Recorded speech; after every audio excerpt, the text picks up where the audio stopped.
pedagogia, ensino médio, integral, permite. Eu sou o Kaique, aluno do terceiro ano 2 do ensino médio em tempo integral da Escola Estadual Presidente. Hoje vamos falar sobre um assunto super importante que todos nós devemos analisar, que é o sedentarismo e a obesidade, que é o problema que veio afetando a nossa realidade. E hoje estamos convidados que irão nos ajudar a explicar um pouco sobre este assunto. Sejam bem-vindos ao canal Escola Kennedy TV. Júlia Diogo, por favor, se apresente. Oi gente, tudo bem? Meu nome é Júlia Diogo, eu sou estudante de medicina, estou no 9º período e eu estudo nas Ciências Médicas, em Belo Horizonte. Isabela, por favor, se apresente. Prazer, gente, meu nome é Isabela, sou aluna do 5º ano de medicina também, estudo lá nas Ciências Médicas em BH. Boa tarde a todos, meu nome é Milton, sou professor de Educação Física. Júlia Costa, por favor, se apresente. Oi gente, eu sou a Júlia Costa, eu também sou estudante de Medicina das Ciências Médicas, estou no 5º ano. Para vocês, quais são os impactos da obesidade, do sedentarismo de saúde física e mental? Então, gente, a obesidade a gente sabe que é uma doença, né? E a gente sempre brinca lá no posto quando chega o combo, obesidade, diabetes e pressão alta. Então, a diabetes, ela predispõe a várias outras doenças, cardiovascular, aumenta a ansiedade, pressão alta, diabetes, câncer, inclusive. Então, por isso, a gente tem que ficar sempre de olho nesse tratamento e prevenção. Quais são as principais causas da obesidade e do sedentarismo em nossa sociedade? Então, a obesidade, a principal causa que eu vejo é o excesso de ingestão de calorias, né? E junto com isso vem os desequilíbrios hormonais, várias doenças, como ela já citou, né? Tem os problemas também psicológicos e emocionais e também as compulsões alimentares, né? E já o sedentarismo eu vejo que é prioritariamente a falta regular da atividade física, junto com alguns problemas psicológicos também, e as modernidades, né, no dia a dia também acabam causando bastante sedentarismo. Quais são as estratégias eficazes para promover hábitos de vida saudável e combater a obesidade e sedentarismo? Então, eu acho assim, que a gente sempre tem que ter um meio de começar. Então a gente fala muito lá no posto para começar fazendo coisas assim, relativamente simples. Então, eu faço uma caminhada todo dia de 15 minutos, por exemplo, até o trabalho. A gente orienta, além desse horário, dessa caminhada, por exemplo, que eu trabalho, tem uns minutinhos à noite ou algum outro horário, faz uma caminhada, pode ser começar com 5, 10, 15 minutos, o que seja. Então acho que a gente não precisa começar, por exemplo, indo na academia, malhando 1 hora, 2 horas. Então a gente fala pra gente sempre tentar começar do começo mesmo, assim. Então começar aquele pouco, então 5, 10 minutinhos por dia, até a gente criando o hábito, criando o gosto, porque vai dando essa sensação de bem-estar. Então a gente vai querendo, a gente começa a querer fazer mais atividade física e aí a gente começa a pegar gosto mesmo. Eu acho que uma coisa puxa a outra. Então, quando a gente começa a fazer atividade física, dá vontade de comer melhor. Então, a gente começa a pensar mais no que comer. Então, eu acho que uma coisa vai puxando a outra e é começar do básico mesmo. Então, eu como, não sei, eu como muita besteira. Aí você começa a falar, 3 vezes na semana eu vou comer. Por exemplo, uma pessoa que come 7, começar a comer 3, já é um avanço. Então, começar do básico, que aí, à medida que a gente for fazendo atividade física, comendo melhor, vai dando vontade de fazer essas coisas mais frequentes. Isabela, quais são os benefícios de adotar um estilo de vida ativo, prevenir doenças relacionadas à obesidade? Então, a prática de atividade física, ela é o maior grau de evidência que a gente tem para poder eliminar a prevenção de diversas doenças, igual a Júlia falou, desde doenças relacionadas ao coração, cardiovasculares, doenças de colesterol, seja doenças de cabeça mesmo, estresse, de depressão, ansiedade. A atividade física, ela fala o que a gente fala, que ela libera o hormônio da felicidade na corrente sanguínea. E são esses o princípio da maior parte dos medicamentos antidepressivos, esse tipo de coisa. Então, fazer atividade física faz com que seu corpo como um todo funcione melhor. A gente sempre fala que a atividade física para os pacientes tem que ser como se fosse um remédio. É tão importante quanto qualquer outro remédio para pressão que você toma, para diabetes, qualquer outro problema de saúde. Para ter essa constância de manter e você, igual a gente falou, criar uma rotina de hábitos saudáveis.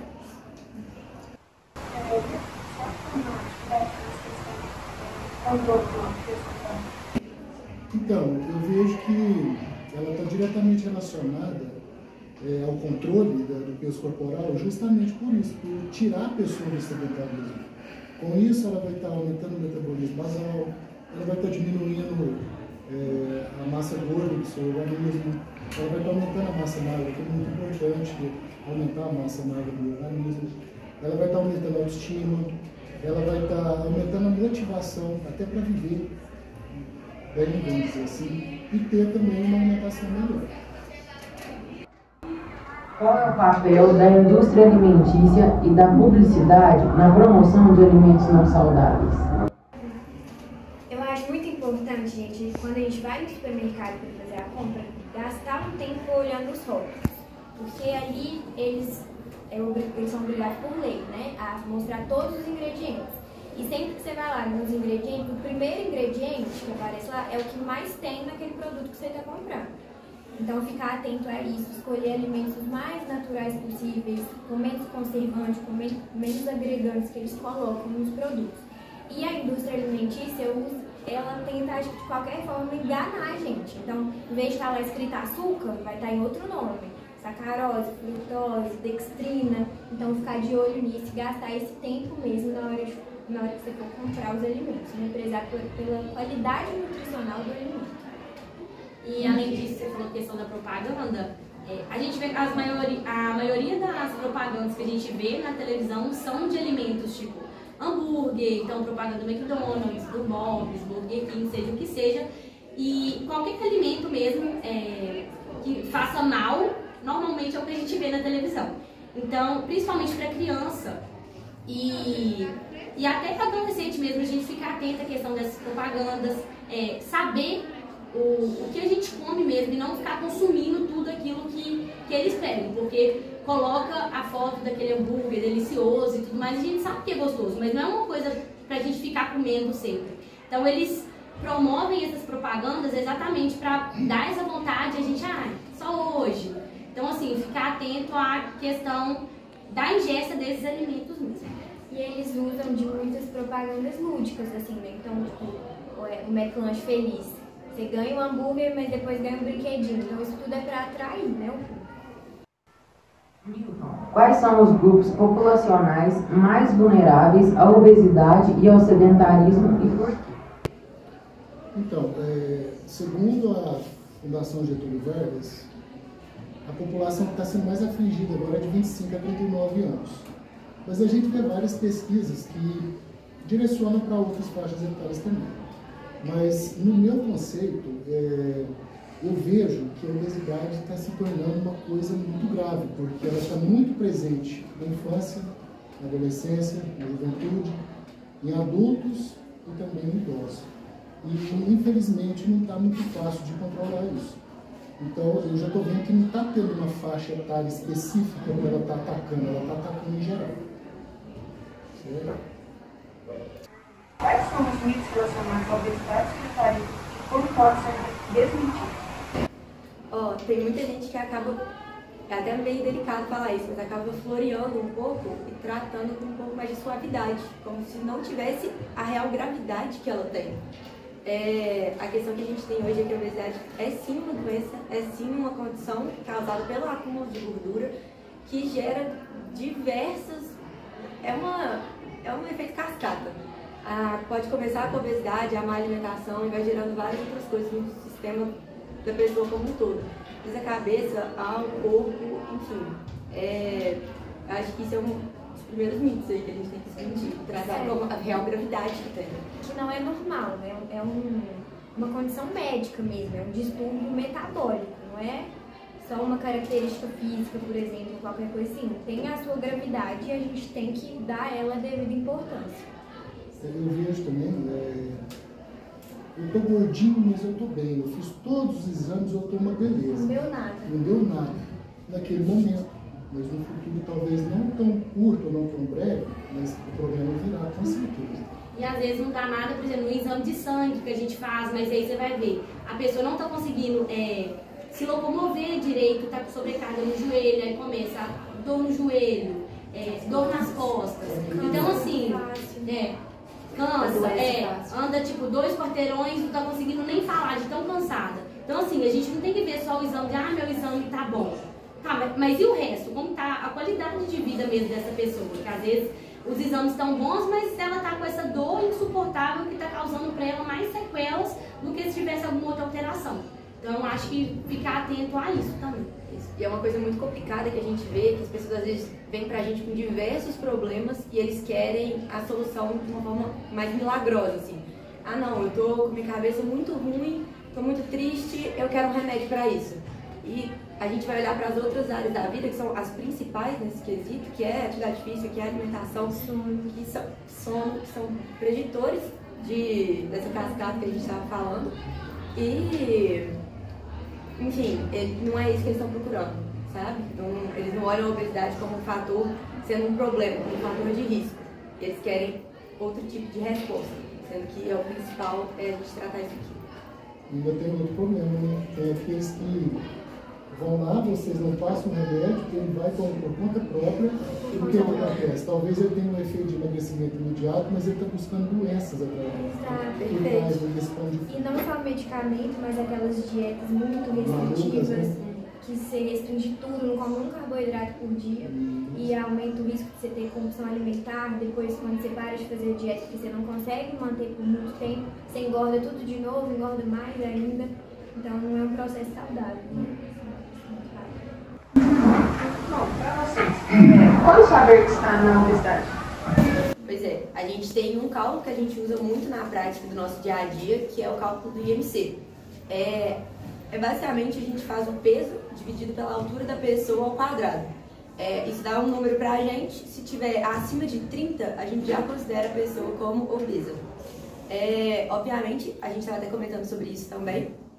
Esse não é o cálculo mais fidedigno que a gente tem, porque não leva em consideração a composição da massa corporal da pessoa. Então pode ser uma pessoa muito musculosa, que na hora que você faz o IMC dela, sai acima de 30 ou próximo ali, e não necessariamente e o percentual de gordura da pessoa é baixo. É um fisiculturista, né? Exato. E não necessariamente a composição é de gordura, e essa que é a definição de obesidade, é o acúmulo de gordura.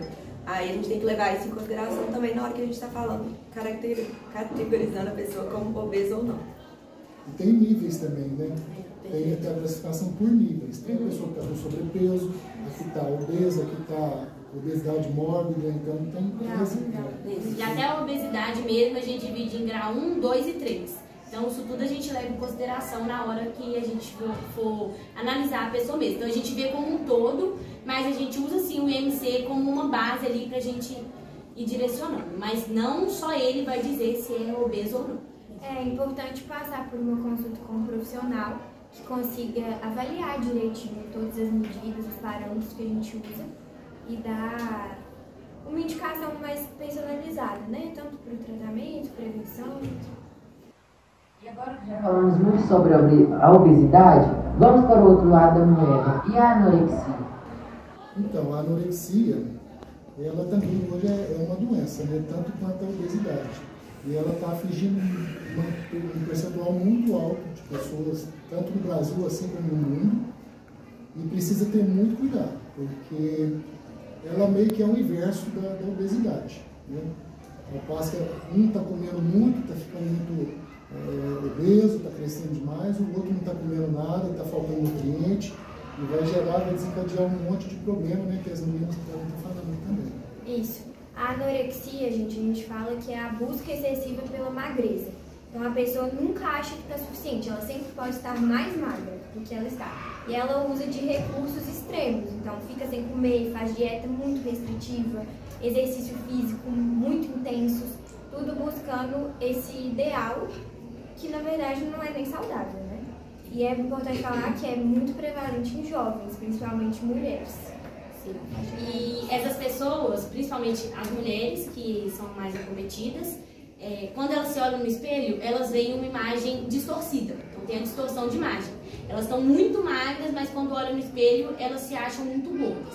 Então, nesse caso, entra não só a parte nutricional, mas também a parte psicológica que a gente tem que tratar, porque aí já não é um distúrbio só do alimento mesmo. E aí já vai mais da cabeça da pessoa e ela começa a distorcer a imagem e muitas vezes pode vir associada à bulimia, que é o comportamento da pessoa comer, depois ir no banheiro e provocar o vômito depois de comer. Então, tudo que ela ingeriu, ela bota pra fora. Então, a gente tem que ficar atento porque a anorexia é muito perigosa e é causa de morte nos jovens.